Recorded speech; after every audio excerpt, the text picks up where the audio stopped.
We possess every modern comfort, yet we struggle with a persistent internal restlessness that technology cannot quiet. Our attention flickers between constant opposites: success and failure, noise and silence, existence and emptiness. Much like a machine's code, we are trapped in a binary loop of ones and zeros, reacting to a world that never stays still. Philosophical traditions suggest a third option, a state of consciousness that simply observes the oscillation without being pulled into the chaos. This figure represents Shiva in a physical, ritualistic form. However, the source texts define Shiva as that exact witnessing consciousness we just discussed, the very awareness that makes the existence of both the zero and the one possible. Finding peace requires an inward shift to locate this internal witness. It is the part of you that remains silent while your life remains loud. An ancient parable tells of a king who owned a mystical mirror. The glass possessed the power to strip away a viewer's titles and wealth, reflecting only their essential nature. When we look at ourselves, we usually see a collection of transient labels: our professional status, our accumulated wealth, and a changing physical body. These roles are inherently vulnerable. If the economy shifts or the body ages, the identity we have spent decades building begins to fragment. This raises a critical question. If every role and physical trait can be altered or taken away, who is the entity that remains to watch those changes happen? Our first layer of illusion is behavior. We often mistake dharma for external religious rules or social obligations. Ancient wisdom points instead to swadharma, your inherent nature.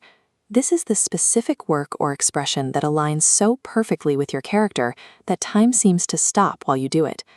Consider a river. Its nature is to flow around obstacles. If that river is forced to a standstill, the water eventually becomes stagnant and begins to rot. Humans experience a similar stagnation when they ignore their inner voice to imitate the lives of others. We try to be rocks when our nature is to be the river. Following a path of imitation is a betrayal of the self. Nature does not recognize a copy. Fulfillment only exists in the expression of your own specific nature. To find the core, we must address a deeper psychological layer, the distinction between aham and ahamkar. Aham is the baseline experience of existence, the pure pulse of I am before any names or titles. Ahankar, the toxic ego, forms when we wrap that pure light in anger, greed, and control. The original being is lost behind this turbulent smoke. We spend most of our energy defending the smoke, mistaking these volatile emotions for our true identity, while the pure light beneath remains forgotten. The final layer is the restlessness of our thoughts, which the ancients defined as the root of human ignorance. Imagine a traveler in a dark room who sees a coiled shape on the floor and spends the night terrified of a snake. When the sun rises, the light reveals the object was always just a length of rope. This brand of ignorance is a psychological trap. It occurs when we allow the mind to invent terrors and misidentify the reality standing right in front of us. The remedy is meditation.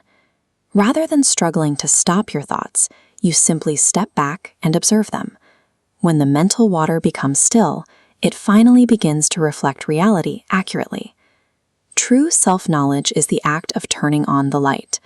Once the mind is calm, the imagined snake vanishes, and the rope is seen for what it is. After we peel away the rolls, the smoke of the ego, and the chaotic thoughts, we are left with a single enduring element. Your physical form and your fleeting ideas are a temporary wave in the ocean. The wave rises and falls, but you are the water itself, the vast, steady depth that remains even after the wave crashes. This ancient stone relief uses a multi-armed form to represent the infinite. In this context, Shiva is a title for the untouchable, eternal observer that resides within you, watching the world without being bound by it. This realization leads to moksha, or liberation, a state of total completeness in the present, where you maintain detachment while remaining fully functional in the messy physical world. You exist like a lotus in the mud, fully engaged with your surroundings and capable of deep love, yet entirely unattached to the chaos that surrounds you. This witnessing perspective provides a direct defense against digital burnout and the exhaustion of constant comparison. Start by claiming the first hour of your morning for silence. Establish clear boundaries with technology and stop measuring your internal journey against the curated lives of others. A small lamp is not tasked with lighting the whole world. It needs to burn brightly enough to clear the shadows in its immediate vicinity. You are more than a body that ages or a mind that worries. You are the infinite witness. You are the cosmos itself. Aham Brahmasmi.